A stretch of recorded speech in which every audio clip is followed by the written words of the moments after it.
Hello, everyone. What a great pleasure it is for me to have with me some guests here today.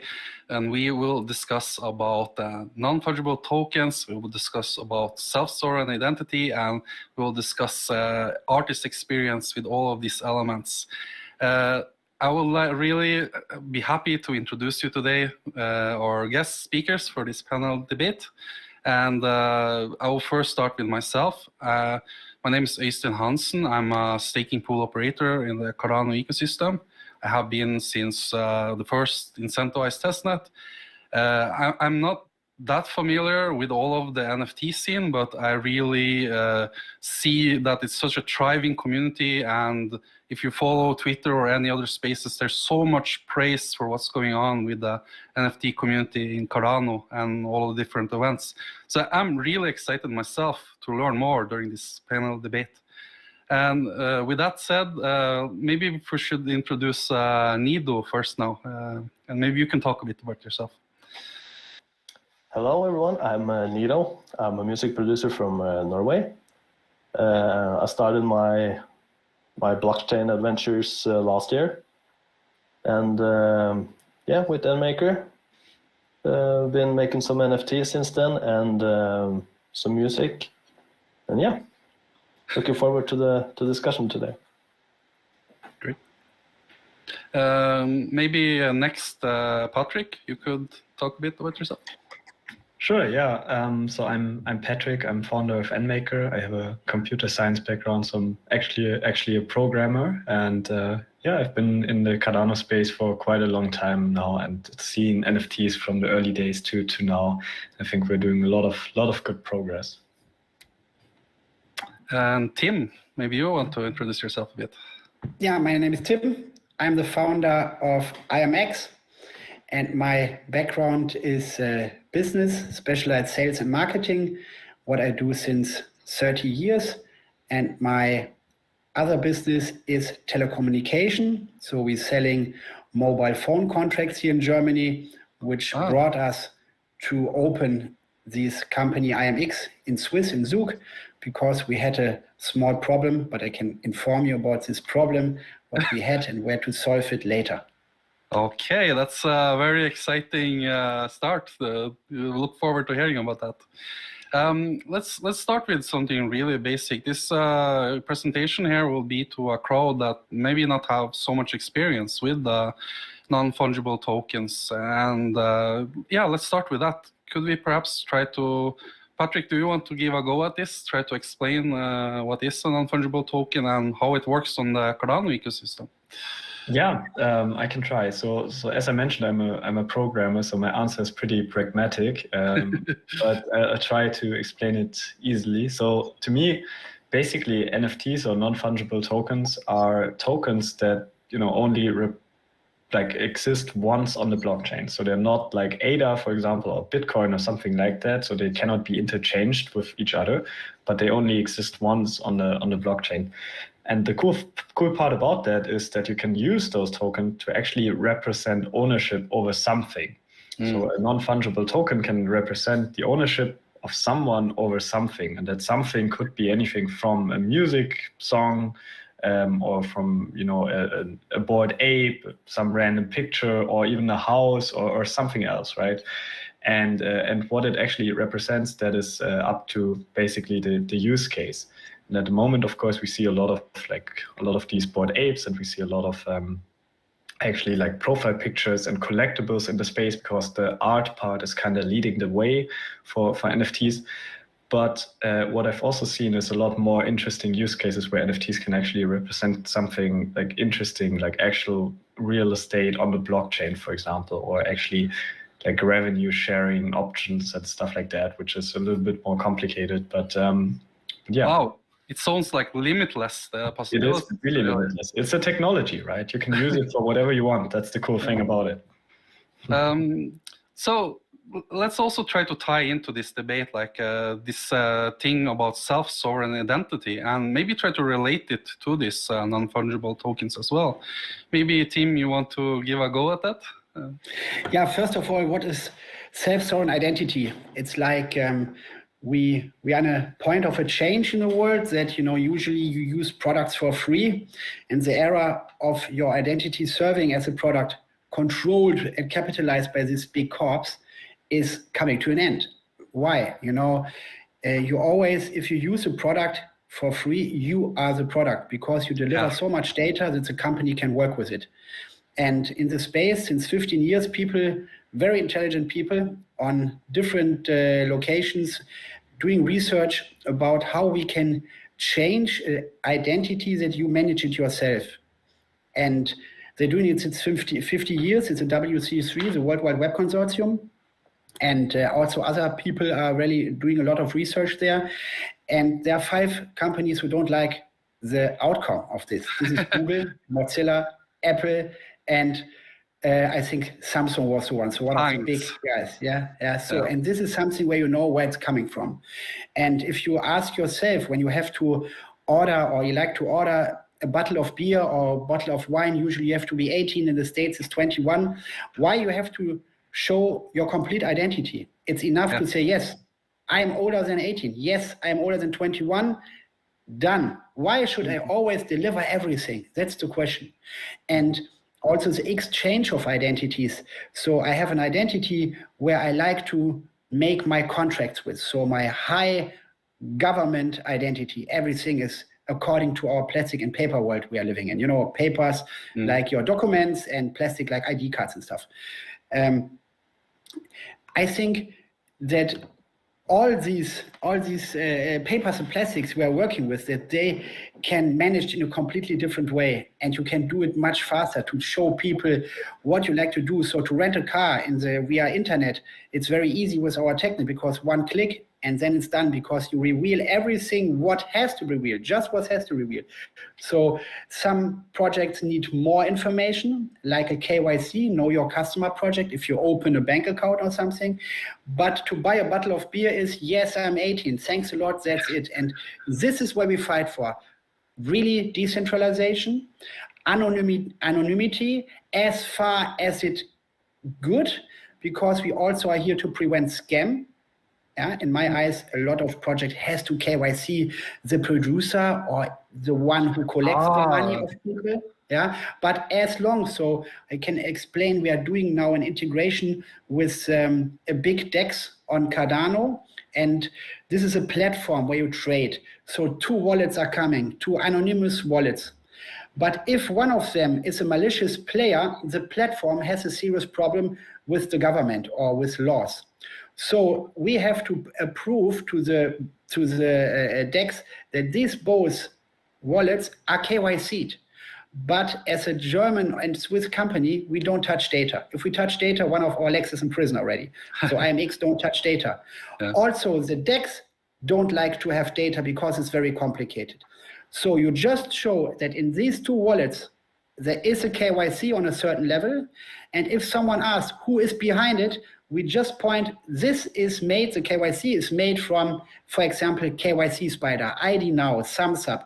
These are all our partners, and they store the data. So we are following the old story, or the old wish of being anonymous, having the internet like it is. It was starting like we like to change the world a little bit. Yes, and this is what we're really following, that people are always, no KYC. KYC is good, but don't reveal it if you're not a malicious player. It just has to be revealed when there's someone doing scams. And the essence here, it's in the control of the user. It's the user who controls this data, and user who decides when to share this data. And yes, I guess this user could also be an artist, and an artist wanting to somehow verify who they are to make a project more legit, right? So that brings me to NIDO. Maybe you could talk a bit, because we are starting with the very basics here now, and I know you will have in this conference introduction about yourself, but about how you experience as an artist on Cardano. But maybe you can summarize a little bit about how did this journey as an artist from the user perspective start with NFTs on Cardano, maybe? Yeah, I can try. Yeah. It started with I'm telling someone that I'm a music producer, and they asked to listen to my music, and I let them. I usually didn't share so much, and they were surprised, and they said it was really good, and that they would, if that was an NFT, they would mint it. And then I was like, well, how do I make it an NFT so you can mint it?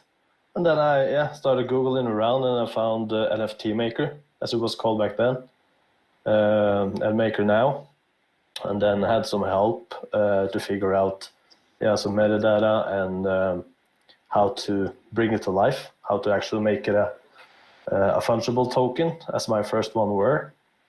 And started there. Was there many barriers when you started, or was this something that had easy documentation, or like how did you create that? Well, it was the documentation on the Knowledge Hub that NFT Maker had then. It was the bare minimum. So, but it was a steep learning curve, and I'm very curious by nature. So, I really want to learn how to do things to accomplish what I want. So but as I said, I had some help, and after a couple of weeks, I figured out how to mint my first album or EP. Wow! And and actually made some YouTube videos on how to mint with NFT Maker, because it was nowhere to be found back then. Oh, really organically it started like that, and I guess there has been quite a lot of improvements, and for example, in documentation on NMKR and stuff like that. And this brings us to the next part of this, like after talking the basics, is like how everything now is coming together between NFTs and these like verified identifiers, or verified NFTs basically. And I think maybe we could talk a bit about that, and maybe what's called the Cardano Improvable Proposal number 66. And just for people watching, Cardano improvement proposals are a way to suggest like more standardized approaches, basically, is how I like to view it. And basically try to agree upon some technical standards. And in this case, it's the SIP. I think maybe Patrick can talk more about it, but it's a way to use unverify NFTs basically, and something that creates more power to artists like NIDO. So Patrick, is it okay for you to talk a bit about that? Of course, yeah. So basically, just to recap shortly, the idea of the CIP is to standardize.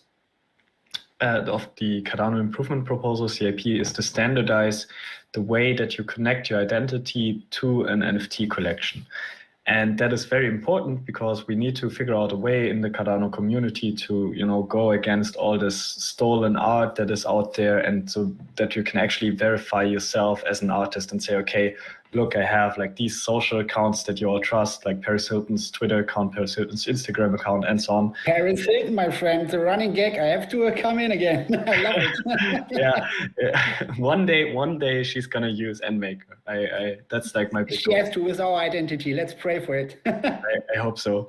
But yeah, basically, if she wants to use NFTs, right? If she wants to publish NFTs, how do we actually know that these NFTs were issued by her, right?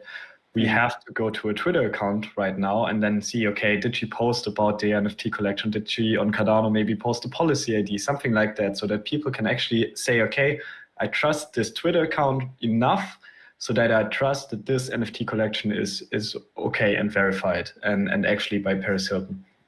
But that's not how it should be, right? Basically, the way it should be is we should have like a direct connection from these social accounts, and maybe even more than the social accounts, maybe even KYC or other stuff, and have this direct connection so that we know 100%, okay, these 5 accounts are connected to the NFT collection. And then we have like these different data points that we can look at as customers and say, okay, because I trust her Instagram and her Twitter, the chance is very low that she got hacked on both at the same time. I trust that this an NFT collection is actually legit. And and this is what we wrote as a CAP. So we basically defined a standard together with IAMX, And we have a lot of great supporters in the space that like the standard and are actually using it now too. For example, Atala Prism, which is IOG's department for decentralized identities. And you can now use this, actually, it's not only a standard, but you can now use this in NMaker Studio. So it's very easy to actually create an NFT identity. You literally go on there, then you get redirected to an IAMX website, and you connect your social accounts, click on create, and that's it. Like, super easy. And we're in talks with like having wallets and marketplaces actually integrate this standard, because if they all integrate it and actually adopt the standard, then we as a space can move like a huge step forward, in my opinion, because this is something no other NFT community is doing. And that's why I'm so keen on just pushing this, because it's really about like giving control back to the users so that they can verify themselves, like Tim said, instead of, you know, having centralized companies like JPEG Store or CNFT.io or whatever marketplaces it is, verify all the collections. That's also going to be. You know, I told you the story about how did we come up. You know, we have to always copy a little bit the real world. So we had an NFT artist or an artist who is doing graffiti or street style, like you see in the background, the Teddy Troops. He is very famous in it, doing it. And then a marketplace told us, you have to verify your project before it can be on our marketplace. So, and this was, we like to have a copy of the real world because it is functioned since a long time that galleries do not verify the artist. The artist verifies his artwork with a signature, usually, or with a in kind of you have a sound, like sound NFTs. You have in your metadata something. You have your intellectual property has to be saved, and you can sign it in a way. And so we found with having this small project, we said, okay, we have to change it. And my CTO and Patrick, you know, they directly jumped in a call and started this journey. And we never planned to make it a SIP or something. So me not. I was just this guy. I know him since 20 years. He's doing the steady trips since even more years. And why someone has to verify him. So who should verify NIDO sound? This always has this real world question. It's only NIDO himself can say, yeah, this is my sound and it's done by me and I have the intellectual property and I like to market it. So this was the journey where we're coming from. It was always when IAMX does something, we're always coming from real world problems.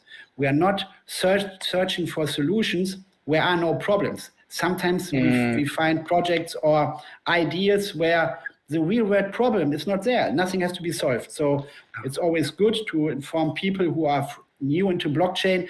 There are 100,000 use cases where you can solve problems with blockchain. Find them first before you think too far away. That's a very good thing to approach problems that needs to be solved now versus something that could be imagined a problem. I think that's really something powerful in all type of development, really. And so I fully support that. And one thing I'm thinking about here is like how this creates power back to the artist. And I want to just assure the people also following this discussion, like this is open source. Like there's no like gatekeepers here. The people, this data here, it's interoperable. You can change the provider, right? It's this is something that gives power back to the artist, not something that one platform, IAMX, for example, your company alone can control this, right? Could you maybe discuss like this aspect of the data? We are open. Everybody can check. Patrick is in the technical way to explain you where you can look at the code. For us, it's always important that it's decentralized. That's why we're here. We like to decentralize and do a little bit better and give power to the user, artist. This is to the human being, or even give people an identity who never had an identity. You know, in our world, the big government said, yes, you have a right to have an identity, but there are billions of people who don't have an identity today. And this is something where you also have to look very critical in, because if you don't have an identity in our world, you simply can't do contracts. Absolutely. You are a nobody. It's even far. If you don't have a mobile phone, you're out of communication. So your social barrier it's getting higher and higher if we live more and more centralized world. Also telcos can buy each other. So we have to fight for decentralization to have the power we like to have in our life. And I speak about a very positive power. Yeah? The data in control of the user. Could this interaction, I guess it's a form of communication, it's building trust. Like NIDO as an artist, he can say, look, this artwork created here, it's from me, because you can tie it to my Twitter platform or whatever platform you choose. Do you think this creates more freedom for artists, that they can actually choose like what different type of platform? That's my first part of the question. And the other one is like, could it be possible to have like a two-way street of communication between the fan and the artist? Like, for example, I'm a big fan of NIDO's music, and I bought some of his stream tokens for his Love in the Water song. That's maybe NIDO can talk a bit about that after this. But in that, I could have some income from these NFTs as part of how much it's streamed, basically. But maybe I, as a fan, would like to instead donate some of this to a charity. Could I, through like, if I connect this NFT to a SSI, social identity, could I then like flag there in this platform that I want to do something and have some metadata to do this? So usually you can make a dit-to-dit communication. We're working on something like that. Wow. But we can't reveal too much of it. But for me, to answer the first part of the question and give that Patrick was a long question. the second part of it, yeah. But I don't like to talk too much then. I think for NIDO or for all artists, it's a super nice possibility to get in contact with real fans. So someone buying an NFT from NIDO and showing him that, hey, I have your NFT, NIDO can really get very nice in contact. You really know these are really nice followers. They have 2 or they have 10 of my NFTs already. So I think the power of the artist, if he uses this new technology in a nice way, gives a really tight bundled between the artist and his fans. And also what I love, you can ask your fans, hey guys, what do you need? You can really make it decentralized and get comments. And I think it's very nice to do that directly, because the big luxury in NIDO's case, in my eyes, is he has no boss. He has no record label. Nobody says, do it this, look there. He can be an artist, what I, as a fan, can touch. There's no filter. Like, we all know a record company will tell NIDO what to do, perhaps, So there is no filter anymore. There's just fan to artist, and this is something I think it will change the world. It will change the artist. It is really nice. NIDO, you wanted to say something to this, right? Go ahead. Yeah. Like Tim said, it's a whole other level of connection with the supporters and the fans. And like you said, without the record labels, or I'm my own boss, I can make whatever music that I like. And my fans, they're supporting me and following me with my creativity. And that's as an artist, it's really inspiring to have that freedom. Instead of someone telling me that you should do more of this, you should do another note, or to have it more, to reach more people. Like I don't care, because I have my supporters. You choose your platform. You choose where to market. And to go back to the identity part and the identification, like one of the earliest definitions of NFT maker was that it was a toolbox for us artists, and they truly expand more of it with the identification part, because with the DIDs, because like you said, I can attach my identity to whatever I want to offer my supporters or fans, and they know that it's from me. They know that it's legit, And I think that creates a level of trust that hasn't been before. So it's easier for the fans to maybe mint some of my releases or mint some of my songs. So yeah. And Patrick, how, as a tool maker, how are you collaborating with artists to make this possible? And how do you see this evolving going forward? You already talked a bit about having these verifiable NFTs, but can you please tell me a bit about like how do you see this evolving going forward on Cardano? Yeah, so basically, we're in the very, very early stages of all of this, like digital identity, NFTs, everything of that is like super early stages. And the interesting part about it is that art is really leading the way. Like NFTs right now are basically only art, right? But that's great because like with art, we can try all these different things, and we can also fail sometimes or reiterate on things without risking real estate or risking like insurances or so on health data or whatever. Yeah.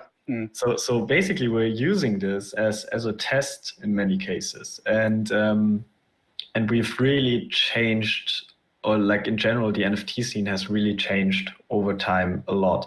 And now this with the whole digital identity stuff is basically the next step.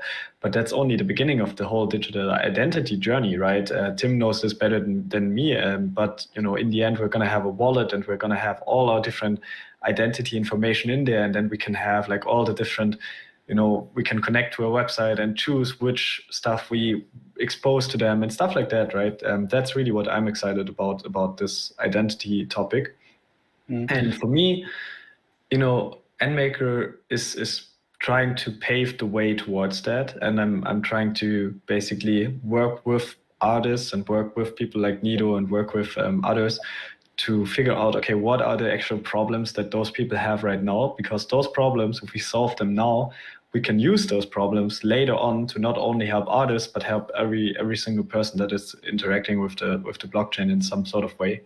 And and that's kind of how I see it. So I'm extremely excited for what we built already and what we will be building in the near future, in not only us, but like Cardano in general and blockchain in general. I've heard so many good things about NFT Maker and how you help artists. So I wanted to say that. And I want to move on. I'd like to jump in there. I have to also to Patrick, your company, great. I think I minted 3 or 4 projects. It was always something new inside. And you see this guy, Patrick, he's with you 2 o'clock in the night, making the mint going. Wow. So I just can say, I'm very thankful because it was my project where Patrick had, I think he got a gray hair because of that. And I just have to jump in here because I'm super happy to work with Patrick, and he's one of the most supportive guys in the area, including Christian and his team. We don't have to forget them. It's great to work with them. I just can tell you, go to Patrick if you would like to know anything about NFTs. Maybe that brings us to a important topic to me, like from the ethical standpoint, like, is there something we should protect users from? Like, is there, for example, like too much data you could share? Is there some ethical things we need to keep aware of when it comes to these self-sovereign identities? Should you be able to share absolutely any data about yourself, and on what type of platforms? For example, how do we make sure it's interoperable, or how do we make sure we don't become a Web 2.0, but only with more monetization of all of this data? This is something I see so much potential for people now to have more control over their data, but I think it's important we as tool makers or as solution providers also are very aware of this power and make sure that it's open source, it's freely available, it's interoperable, it's working on different type of blockchains, and that it tries to create more freedom for artists, as one example of users. So maybe you have some viewpoint on this, like the ethical part of self-sovereign identity and yes, how we help. Yeah, Patrick started already that we are on the journey. I always say, yeah, we are the snowball on the Mount Everest still, and we have to be careful not to stuck in our echo chamber. And there is questions if something is tied to your identity, and I die, what will happen to these goods with my kids? Yeah, for These are example, questions yeah. who are coming. It's rarely happen, but it will happen that people have real estate or any assets bond on your identity, tied together with your identity. What will happen? If I'm unconscious, we are talking with the Internet Identity Workshop about it. We are talking with the W3C about it. We are talking with people who have ledgers. Like cold wallets.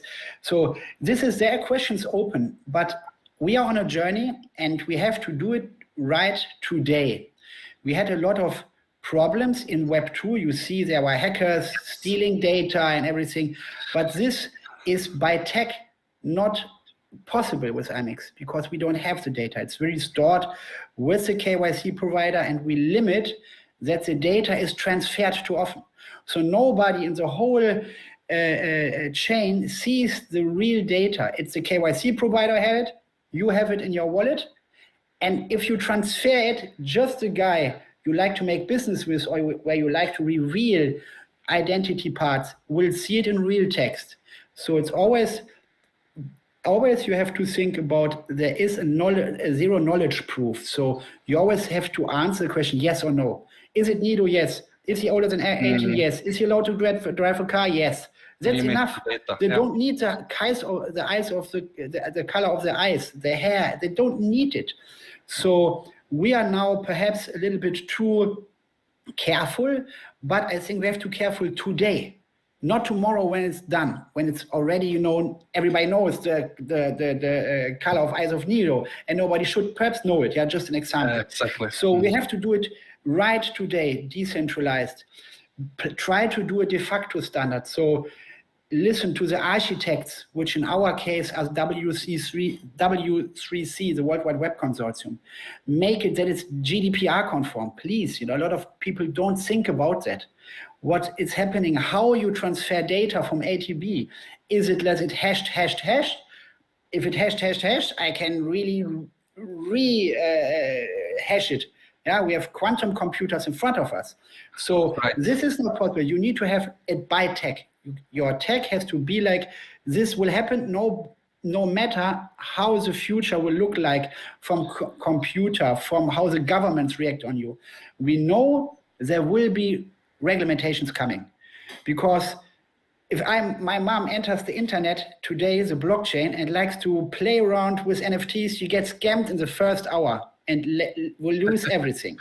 We are sure we are sitting here sure we have a problem with scams. And this is something we have to look at, and how to very carefully find the right solution. We can't go there with a big hammer and say everything KYC, bam, bam, bam. But we have to look where the scams come from, and make it hard for people to have a malicious act in a malicious way and doing scams. We have to make this very expensive, and we have to make it that we can reveal the ones who are really acting bad, because blockchain has to move out of this corner. There is no money laundering. There is no scams anymore. If we don't manage this, the race is lost. This is clear. If we don't get it out of this dark corner, we are lost. All our investments, all our programming is lost. So we need the mass adoption to make it easy for my mom or for all of us. If we buy a car, we don't like to hold the machine, the motor, where the petrol is going to. We like to sit in a car and have a convenient drive. And that we have to enable with blockchain. Yeah, if you don't notice the technology, but just how you use it, that's when you came really to the right point, when it's no longer noticeable.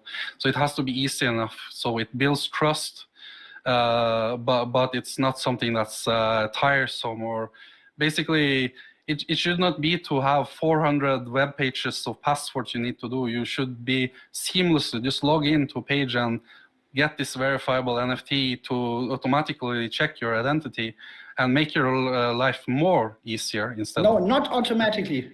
Oh, sorry. Can you explain? You own your identity. You give it free. You just connect your wallet with your, in a browser now, you connect your wallet with a browser. Now, every move you do in the web is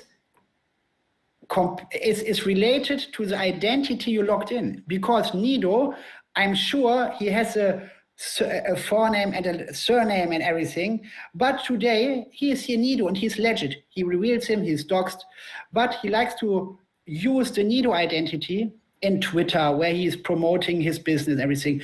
But if he rents a car, he just can't say, yeah, I'm NIDO. He has to connect his other wallet. Yeah, so this is and it's not a fake identity what NIDO is doing. He's just using different identities with different deepness to his personality, and automatic is a word I don't like, because NIDO has to say, yes, today I'm NIDO, tomorrow I'm not. And this is own your identity, power the people. That's a very good point, and I think NIDO also has an opinion about that. NIDO, go ahead. Yeah, I was like, you're right, Tim. It should be, I like with the Project Neuron release, when we first set it up, and I got a contract to sign, because it was to have Neuron fractionalize the rights, the streaming rights for my release. They need to have it by contract, and it has to be my real identity, because or else it doesn't matter. And I was like, when I got the contract and I asked for my real name,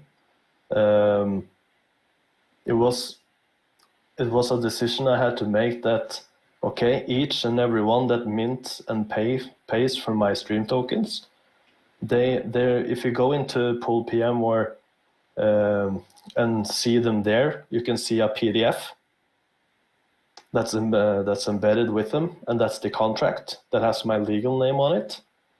But I agreed to that to be able to do this. But yeah, as Tim said, right now I'm NIDO because I act like NIDO. But from the legal side, it must be my legal name. But I chose to do it. And to repeat, it's not fake identities and real identities. It's use cases again. Yeah. So with my talking about IAMX is something very conservative. We have to be a very secure company. So I think jokes are not always the best to promote the project. Yeah. So when I like to promote my Teddy Troop project, I change my Twitter handle, my Twitter account, because I can do my thing. I'm me. I'm the guy who loves graffiti and art and music. But on the other side, I have to be a businessman, answer serious questions, helping people to understand how important decentralized identity is. So yeah, sometimes it's a little bit like NIDO said. It was the first time I heard about this, and it gives me already the idea. How can we change that? NIDO can be in a contract, because we point, if there's NIDO standing, we point somewhere where his real identity is, and this can be in his wallet. So I think, NIDO, we have to talk about this, and yeah, perhaps, this is what Patrick says, use cases popping up, you have to love it. And I love to make NIDO always NIDO when he likes to be NIDO, not because some government said us, no, there he can't be NIDO. NIDO should decide where he's NIDO, and the technique Patrick is producing with us, it's possible. Yeah, we can save the name NIDO and just reveal, if people say, I don't think it's NIDO, he cheats me or something, that the police or government had said, say NIDO, now we need your real name. We can, I think it's easy to solve this problem. So maybe a better word is like seamless movement of data, that you are still in the control, but what data needs to be shown is more seamlessly done by the backend, basically. So you are in control, but what data is shown, it depends on what is needed, really. I think that's the key word that's better, and thank you for correcting me on the automatic. I think seamless is a better word for it. So that brings me to maybe one of the last topics.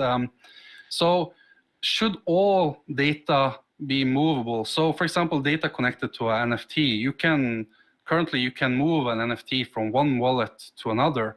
Are there some types of data that maybe should be tied to a wallet. I don't know if you're familiar with this term, soul-bound tokens, or more like some NFT that's connected to a specific address and cannot be moved from this. What do you guys think about this? Is there some use cases for this? I guess it's my question.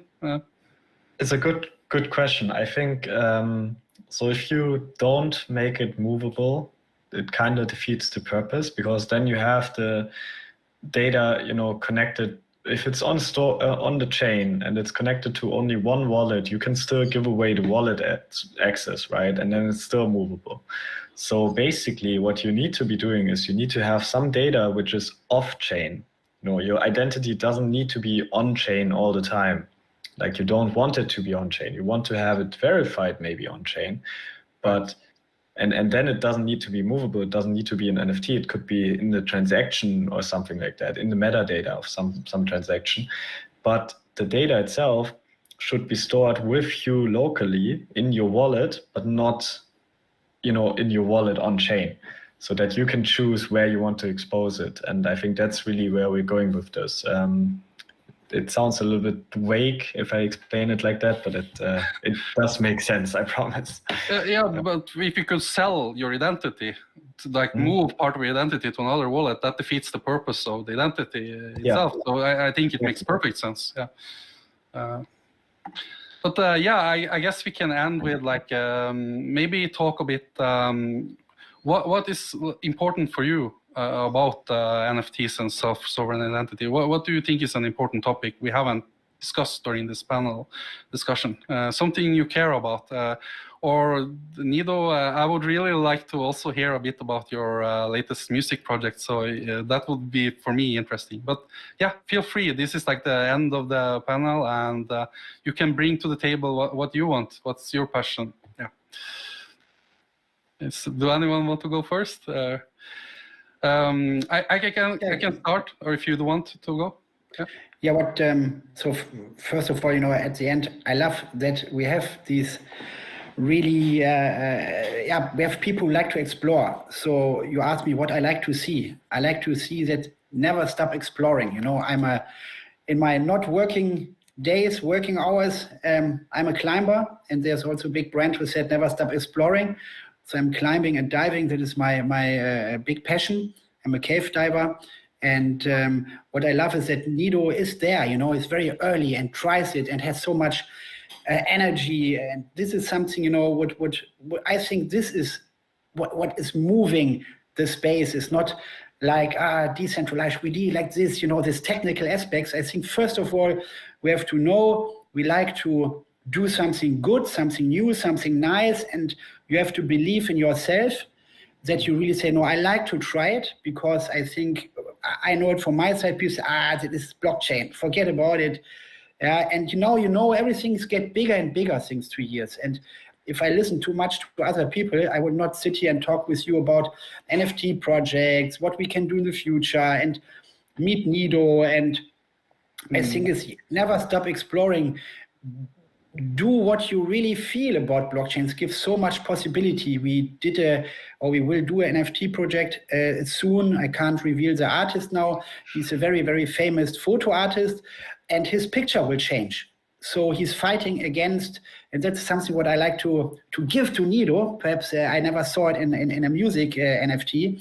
That they are very sustainable. This photographer is very sustainable living, and he likes that his pictures are changing if the CO2 concentration in the air is getting more and more toxic. Then his photos, which are sold for sometimes 100,000 euro, will change. And this is something to explore a new space, really, where you can think, okay, I go like this and not like this, and this always with the, with the right angle and everything. No, you have to really be crazy, and a song can change. Yeah. So you can make a joke inside. The song will change one day and will flip back to the other. And the people who find it, it's something. You give something to your community. You entertain your community. You make them your fans. You make it special. So this is something in line with never stop exploring. This is something I think artists or NFT project builder should look at, that will really use the space, because I think we don't find the limits today, and we can still search for these limits. And yeah, so NIDO has he's an artist. I'm happy that I don't have to be an artist there, because I just do the boring part, NIDO and other artists do the funny part, the entertaining part. And yeah, I would love to see them really going crazy and try something and fail and try again. This is, I think, it's the spirit what we have to follow. Really love that. And short notice from me as an SBO, like I want to have ways to communicate with my delegators, like a two-way street. So this is for me. I have something for you. Excellent. It's the IAMX Delegation Center. Yeah, you can try it. Yeah, just drop me an email and you can just try it. This is really a communication where you are in touch with your delegators, in touch with your fans. Yeah, it's community. We always talk, community. It's such an easy said word. You have to do something for your community. Yeah, if you're an artist, you entertain them. If you're like a business company like we do, we have to deliver quality. Yeah, and this is something we also have a tool now. This is very new. It's called, we have the V-NFT together with Patrick, and now we are developing the V-Pool with Patrick. So we will have a verification for stake pools, because we all know there are rug pools also in ISPOs, and if you set up pools, to the people who don't know it, in Cardano you have stake pools, you can put money in and rewards getting out, and you can say, okay, I give these rewards to NIDO, so he gives me his token, and I can, he can build up his business from there. And there are pools who said, yes, I'm a NIDO pool, but they are not. So we have just started to write in SIP to verify pools with the technique we already built up, just to have, we also try to explore a little bit more. That's fantastic. I know many SBOs who have trouble with people copying their tickers and trying to basically ride off the fame of the other SBOs. So I would really love to see that. Imagine Patrick, if Paris Hilton has a stake pool, my friend. That would be very funny, actually. Should NIDO, I was just curious about this music project, and I guess that's a way to interact with your fans. Like, could you tell a bit about this latest song, and what's the concept behind it? The one with New? Yeah. Yeah, well, the concept behind it's the proof of concept that Project Newroom has, that you can remove all the middlemen, and the supporters or fans, sometimes investors, of course, can have ownership of the artist they love and want to support, and they can help push the artist forward. And I believe by doing so, you feel more attached, and you get more incentive to share. So not just for the financial part, but to help the artist. It's a community building. You feel part of something, part of a song, part of a story. Yeah, it is, and not only with Project Newroom's proof of concept, but with NFTs as well. And like Tim said, to explore. I started when I started using NMKR or NFT Maker. I set up my projects and releases as fungible tokens because I was so unsure. And you have to explore, you have to try, you have to fail. And as I evolved and started getting smarter and learned more, like how this space works, how NFTs works, I was more in the start to push things out, to just get my music out. But as I progressed, it was like I want to give my fans and supporters the more exclusivity part. Like you own an NFT, not a fungible token. That seems so watered out for me now. So it's more special for both me and the supporters, I believe, to own an NFT of my work. So instead of just minting 1,000 FTs, that's all the same, you can have 100 NFTs. Something more unique. Yeah, something more unique. And yeah, like the blockchain space is groundbreaking for artists now, because you can truly be creative. and I think that's a lost part of an artist's life. That you begin creative, but you have a big system that shuts it down eventually. But now we have the opportunity to find that again. That's a really great observation of it. It creates more space for the creativity again, instead of all of the other functions that weights down on you, basically. And Patrick, I want to end then with a challenge to you. What are you currently passionate about? What are you thinking ahead of for your projects? Yeah, I mean, my goal is just to move a little bit away from NFTs as collectibles only and move more towards like actual use cases for NFTs. So that's why I love NIDO's project with Project Noom. And and I just want to see like actual applications for NFTs, where NFTs can solve real problems, and by solving real problems, that's how we get, to the regular users. Like if I tell my mom to buy an NFT, she doesn't really understand it. But if I tell her, okay, you can purchase a part of NIDO's like streaming revenue or something like that, then that's huge, and that's what I want to see. So I'm building NMKR in a way so that we can enable these projects, and that we're creating the infrastructure for this type of project, and that we can really bring in the next billion users, instead of just building for the same bubble over and over again.